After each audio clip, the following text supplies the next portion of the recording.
Good morning. I'm in my studio. I Have you all ever had one of those mornings just everything goes lopsided? Well, I'm trying to get this straight. And I was looking for some pretty scene to put on my TV that had red in it because I'm going to wear a vintage hat. James, a few years ago, bought a whole box full of vintage hats. And I have it right here in front of me. And I thought I'd show it to you, and then we'll get into things. This is September the 24th, 2025, and I tell you what, I have been so busy. I do stay busy because I do a lot of little silly things like, well, I just have fun. Anyhow, look at this vintage hat. And I wanted something that would match, and that's the only thing I could find. See that tree right there? But it's a beautiful autumn scene. Just join Grandma Lois while we reminisce about 1991 in Del Rio, Texas. I'm going to tell you the story of Del Rio, Texas. Me and Buddy went to hold a revival, and Karen and Mike, my one daughter, her husband he was a chaplain in the Air Force, and he was assigned to Del Rio, Texas, and that was quite an adventure. I cannot tell. Well, I will. I can't tell you what all happened, but I'm going to tell you what I can. What I remember. It's right on the Mexican border. Is what it is. I'm going to put on my vintage hat, and then I'm going. I looked up a verse already. Now see how that matches that tree right there, perfect. I work on stuff like that, and I'm getting ready to do my feet. I have got the sock off of one, but my verse today, and I look them up on the phone, is Luke 9:23. If anyone would come after me, he must deny himself and take up his cross daily and follow me. Now, this verse reminds us that a true commitment to Jesus, we do self denial. We don't do the things that the world wants us to. We do what Jesus, and so we just have to, from day to day, obey the Lord and follow the Lord. And that means deny yourself and your selfish desires and be a help to someone, be kind to someone that don't deserve it. And some of them don't seem to, do they? So we take up our cross daily. And Jesus took up that cross and went to the cross. All right, God is good all the time. Now, I want to tell you something. My ears are pierced, which I did not know I could get earrings on it. This one fell out a while ago because the little thing wasn't tight behind it. So I might lose it, who knows. But really, I don't know if I want to wear these dangly kind all the time. Now, I'm going, what am I going to do now? Oh, yeah, take off my other sock and get started on my feet with my rebuilder. This thing right here that keeps my neuropathy under control, which is wonderful because if your feet ain't good, you can't keep your balance. Well, we got a revival at the Assembly of God Church in Del Rio, Texas, because being Mike was there, we called the Assembly of God pastor, and he booked us. And that way, our grandkids were about 11. Brian, the oldest boy, was about 11 years old. His middle sister was about 9, and Cara Beth, the baby, they have two daughters and a son, was 7. And of course, they came to the revival every night. I'm still working on getting this connected to my feet. Y'all just sit down and listen to Grandma. Pull you up a chair. I don't see no. Yeah, there they are. Just sit down there. Behave yourself and listen to Grandma. Somebody said this morning on the comment that when she grew up, she wanted to be just like me. Well, that's a big compliment. Thank you, honey. I said, I appreciate that. Am I really grown up? I don't think I am. I still feel like a 16-year-old girl a lot of the time. And I don't know, that's just the way I feel. It's in you. You know, you never really change a lot. You still keep the same values. And we took those tests the other day of what kind of personality are you? And it ended up, and then they tell you if you're a mediator or if you're this, that, or the other. And it said after I took the test, "You're an entertainer." And Karen and Kathy and Kim says, "Mom, we knew that." They're, excuse me, I'm taking my other sock off. I wear knee highs. I just ordered me some more from Amazon that have reinforced toe, and they don't cost very much. And I like the black, and I just wear knee highs, and it helps with my varicose veins because there's compression on it, you know. So, excuse me a minute while I put these two little sticky things on the bottom, and then I'll turn this on for 30 minutes. Reckon I'll talk 30 minutes today? I doubt it. Who knows? I don't know. Just a minute. Look at this hat while I put them on the bottom of my feet. Oh, there. Let me show you this hat up close. Look at this. James bought a whole box of vintage hats, and when I first started my YouTube, I would wear a different one every day. Well, I looked at that box and I said, I believe I'll do that again. Because most of you haven't went back and looked at them anyway. This is all new to some of you.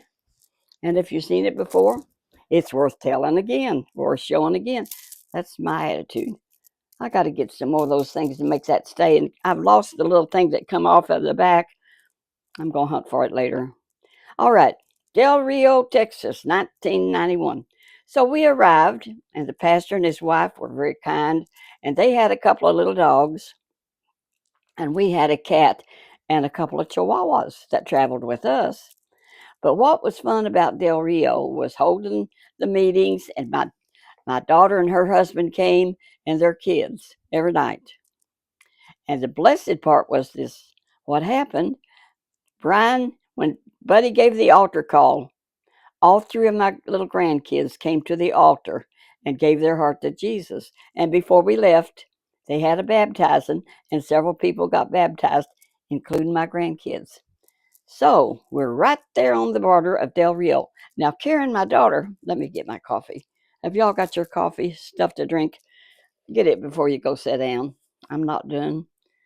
So we just had a wonderful visit, and the pastor and his wife were so. We just hooked up our fifth wheel, and there was a big yard there. Now Texas is flat as a flitter, and there's not many trees where we was at, right on the border. And so you could go across. Karen, as I started to say, was a school teacher. And do you know that those Mexican people would bring their kids across the border, no problem, bring their kids to the Catholic school because, you know, most all Spanish people are Catholic. And Karen was teaching because she always worked wherever they were and get her a job and make, because she didn't like sitting around the house all the time. So she would work and she would teach, and those parents wanted, and see, they would come across the border and let their kids be born there, and they were citizens. That's the way it is. If you're born in the USA, you're an automatic citizen. So they could go to school, and there, see, now that slipped right off. It's pretty. We'll do it without it. I'll slip this. I can't get this one off that easy. I just laugh at myself when things like that happen. You can't worry about it. Okay, so they could come across the border and and go to school. And I asked Karen, I said, Karen, are you going to learn how to speak Mexican? She said, no, I'm here to teach them English. And if I speak Mexican, then that won't improve them as a citizen of the USA. So she didn't. I was going to put this back in. You all know how I am. I don't know if I can get it back in or not. I can't. It's there, and I couldn't believe it. You know, when Wendy, there, it's back. Just don't shake your head, Grandma. So they would come, but the thing of it is, we could also go across the border and visit the town of across the border, and I don't remember the name of it, from Del Rio. So we decided, me and Mike and Karen, on a weekend, a Saturday, we all went across the border to when we was in Del Rio, Texas. My son Dennis used to be a truck driver, and he would haul furniture. You know how I change the subject, but I just happened to think of this. But Dennis told us this later. My adopted son, bless his heart, he was a red-headed boy. Now he's gray-headed. But he said, "Oh, Mom, I remember Del Rio, Texas so well." I said, "Well, why do you?" He said, "Well, I hauled furniture and I drove an 18-wheeler and we broke down at the big truck stop there right by Del Rio and it wouldn't go anymore. It caught on fire and kind of burned up all the furniture and everything." He said, "So I had to wait till somebody could come and get me." He said, "But it was all destroyed." He said, "The motor caught on fire, it just burned everything up." He said, "So I sat there a week waiting for somebody to come get me from the trucking company." He said, "I will never forget Del Rio, Texas." He had never told me about that, but he said that really happened. He quit driving a truck after that and got him another job. He said he wasn't going to do that anymore. So anyway, he didn't, and he's done many things since then. He worked for Colgate's for many years, and he worked for a furnace company one time, Offenture and Crone, a really good company. James likes them; they're still here in New Albany, Indiana. And one day, Janice came in, and he bought me a whole box of filters to go in my furnace because he could get them real cheap. And I just used the last one. And honey, that's been 30 years. That box was big. It had so many cold air furnace filters on it. And I finally had to buy me some at the Walmart, which is handy because they built me a Walmart just right down the road, about 3.5, 4 blocks. I just, God just goes before us and makes the crooked places straight. Places. Okay, Del Rio, Texas. So we're making our trip across the border, and they say, "Have you got whatever?" No, we didn't. All we had was our money, and we was gonna spend it because when you go across the border at that time, 1991, you could buy all kinds of things over there. You could get amoxicillin, just walk in and buy it. You did not need a prescription or anything. So we went to the drugstore. And being as we were on the evangelistic field, honey, I bought me a sack full of amoxicillin because it is really a good antibiotic when you get a cough and a cold and bronchitis and that kind of stuff. And it came in handy many times when we could not get to a doctor because I knew how to doctor. I learned how to do that. So another thing they have there is fake jewelry. Well, we had fun with that because they have fake Rolexes. They look just like a Rolex. I mean, they cost what? I don't know, $1,200 back then. I don't know what they cost now. So Buddy bought, I say James because I get them mixed up. They're so much alike. So Buddy bought him a Rolex, and I bought me two Rolexes. Ladies was cheaper. So I had two watches that said Rolex, and they were beautiful. Those Rolex fake watches look just like the real thing. But when you go to church, and if you wear one and you're an evangelist, you don't want to look too rich. So he would just tell them, "This is my Rolex that I got over in Mexico, and it's a fake, but isn't it beautiful?" And it was. So anyhow, we got all our medicine, and so as we was getting ready to leave, we had a cat and two little dogs, and whenever we parked, we let our cat out because she just, and besides that church had an acre of ground or more, and she didn't go far, and when we would leave it, she would always come get in the trailer again, in the camper again, and no problem. But while we was there, one day I looked up and she was coming in the door and she had a snake about 3 foot long in her mouth that she was carrying, and she brought it in and gave it to me. That was a present for her mommy, a big old snake. I didn't know what to do. And Buddy was in the church. He would go into church and he'd practice his singing and read the Bible and have some prayer time. So I thought, well, what am I going to do? Where's that snake going? And I saw it going up that 45-foot fifth wheel we had then, and we had got it, and it was so big. I got me a broom and I swept it out the door. That was the best thing because I'm not going to touch it. Now, it was non poisonous, I know, but I got rid of it by just sweeping it out the door. So when we was ready to go that morning, the next after the revival was over, I run Sunday through Wednesdays, and it was Thursday morning, and we was leaving.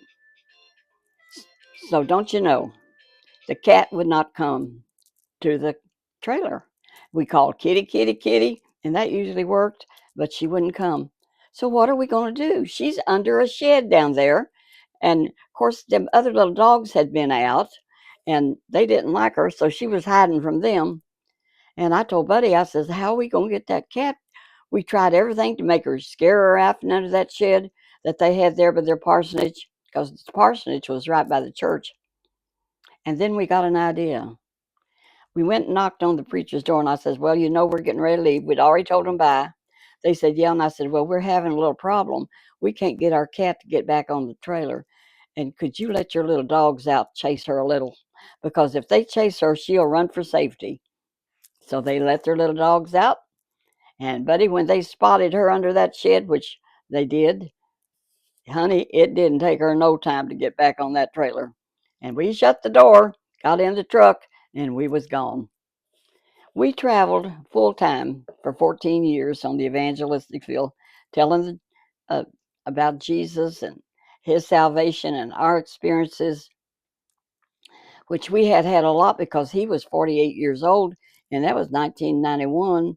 We had been on the field for a good long time at that time, and our three grandbabies that gave their heart to the Lord. Bible says train them up, and Mike, the father to those, was a chaplain. There went that earring again.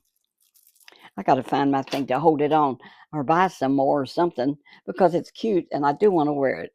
Well, we'll just feature this one, okay? Look on the bright side, I always say. You still got one. Anyway, uh, the boy, he never quit serving the Lord. And the middle daughter is still a Christian, and Carabeth still knows the Lord. So it's a foundation. The Catholics say, give me a child till it's 7 years old. Train them up in the way they should go, the Bible also says. So Mike and Grandpa Buddy, we trained them up in the way they should go, and they know the Lord. And that's so very important. So I say to y'all, find a church and take your kids to Sunday school or in a Christian daycare if they're babies, because I used to babysit. Well, honey, I've had so many careers, and one of them I had childcare babysitting for several years because we couldn't make the payments on our new house that we moved to. We moved from a little old 2-bedroom to a 3-bedroom, bath and a half brick house, which we was thrilled with.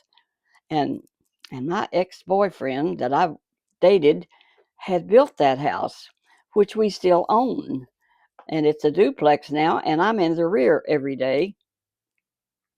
And we rent the front. I rent the front. So anyway, we traveled full time, and we traveled full time 14 years. When we started, Buddy was 48 years old, and I was 46. And we traveled on love offering, and God always met our needs. I didn't know, I didn't have that much faith, but I'll tell you what, my faith continued to grow, and I've done many things. And I used to babysit, talking about taking your kids to Sunday school and to church. And I was a Christian babysitter, and I would tell my little kids, I kept 3 and 4 year olds, I would tell them Bible stories and teach them about, and we would pray. Just ignore that. I'm not going to worry about it. It's probably good. We'll see what happens. Anyway, I would talk to those kids and tell them about the Lord, and we would pray before we would eat because I fed them and everything and took care of them, and I'd take them for picnics and for walks, and they all turned out wonderfully well because I quit babysitting and I started grooming dogs, and there was more money in grooming dogs, and you always need funds when you're paying house payments and you want to buy a new washer and dryer and all that. I don't know if it's going to go back to our pretty picture or not. I'm in the other room. I'm in my other uh, studio, And the other TV holds better and longer than this one. So whatever happens, happens. We just do the best we can. Oh, there it is. Now, how long did that last? I don't know. We got it back again. We just, you know what, children? I just go with the flow anymore. My granddaughter, Melissa, is getting married November the 1st. And she's running it on Facebook and inviting, it's a private thing. And she's inviting so many, and it's going to run from 3 to 8 o'clock at night. Well, James and I don't drive in the dark anymore. We kind of quit that. So I can go, but we can't stay real late, which I get tired of. I don't like crowds anymore like I used to. Come to think of it, I never did like too many crowds, but oh, I want to tell y'all something else. You know what else come up? That grandson, the oldest one of Mike and Karen's, is named Brian Brown, and he has a little daughter named Courtney, and Courtney is on Instagram, and she does Christian Bible studies and stuff with her kids in school. She is a strong Christian, and she's doing just like her grandma, spreading the word. It runs down through the generations, you know. And I didn't even know that until about 8 or 10 months ago. And Karen, her grandmother, and I'm her great grandmother, Courtney, is having teaching sessions at school, and they don't forbid it anymore. You can do that. And she has Bible studies with her friends. It's amazing. I can watch her on Instagram, Courtney. I forget her last name, Courtney Brown. And she's a beautiful blonde headed girl. And I think she's about 12 years old now and loves the Lord. Isn't that a wonderful thing? I said, Karen, you got to be. No, Mom, she says, that's what Courtney's doing. Well, I put on my microphones this morning and I've enjoyed my coffee and my pictures when it's there. So y'all just hang in there and I'll tell you some more about different places we've been. When we went to West Virginia, that was something else. Down through those mountains. And one time somebody told us, see, back then you didn't have no GPS or anything. Early on, later on we got those things you could carry in the car that would help direct you, but they weren't in very much either, and they were real expensive GPS thing, and I forget what they're called, but we finally ended up. But there was no such thing as for us having a cell phone. Now, some of the big truck drivers, what we had was two-way radio that we could CB, that we could talk to other truckers and stuff. But this pastor's wife told us when we went to West Virginia, we couldn't figure out how to get there because we had paper maps. That's what we used. And the roads, you couldn't always tell what they. West Virginia has some of the worst roads we had ever seen. So we called this pastor's wife and she told us the route. So we got on it. And I said, honey, do you realize we're climbing the mountain and it's a two-way road now? Do we continue on? And we looked at the map and he says, well, it goes right on over the mountain. And we just kept on going. We found out when we got on the other side, and there's some of those curves, your 45-foot fifth wheel would almost hit the wall. It was so close and it was scary. And but we got across it, and after we got there, people said, you come across Lookout Mountain or whatever it was, I don't remember what it was called. Is that the route you came with? He said, do you know big trucks are not allowed to go there? I said, we didn't see no signs that said that, and we just kept on going. I said, and it was a scary time with them rocks sticking out of the wall, and the roads were so narrow, and the hairpin curves. You know what a hairpin curve is? I mean, it is a sharp curve for a 45-foot fifth wheel. Big, we did it. We did it, and we got on the other side of the mountain. And another thing, now when you're coming on down the mountain, do you know what they have? They have things, if your brakes quit running, it's a runaway catching place. And it's gravel and stuff, and it'll go off the side of the road. And if you're, and you just have, you'll burn your brakes out. So we didn't see them, but we learned later about them. I didn't know what they were, but they have a place where if your brakes and our brakes, Buddy had to put it into low gear and go down that mountain to keep. He knew how to do that so that he wouldn't burn his. Well, you truck drivers know what I'm talking about. But anyhow, Melissa's having her wedding, and that's in November. That'll be here before you know it. And I had a wonderful birthday. Thanks to all y'all. I'm still getting birthday greetings. I looked at Facebook and I had so many. I'm Clarine Rice, Clarine Rice on Facebook, and y'all can be friends with me if you want to. I don't care, and I would love to have you really because you know what I do every day. Once I get done with this, after I get my video on, I put it on Facebook, and that's the only way some of my senior friends can see it because they don't know how to run a computer or anything, but they know how to get Facebook. Most all of them want to see their grandkids, like I do. Like Courtney, on she's on Instagram though. I don't hardly know how to do Instagram, so maybe one of these days I'll learn how. I don't worry about it. There's a lot of things I don't worry about. The Bible says, "Be anxious for nothing. Just trust in the Lord with prayer and thanksgiving that God will work it all out somehow or other." Because I tell you what, there are so many things that we don't know how to work out. And now I am looking forward. I saw that my friend Debbie, uh, Kentucky Life with Debbie, has posted this morning, and I noticed she ran 28 minutes. I'm going to catch up with her and see what all she's got to say. I tell you what, I watched a little of it because I had to get other things done and talk to y'all.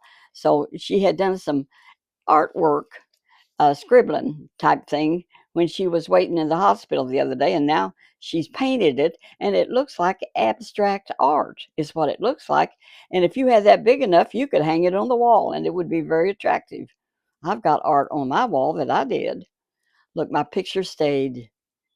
Thank you, Jesus, that it stayed this time. I just love my TV in the back of me this way as a picture because you can change it every day. You can color coordinate it and wear whatever color you want. And I like this. It's got red in it and green. And I like this. I just like dress up, y'all.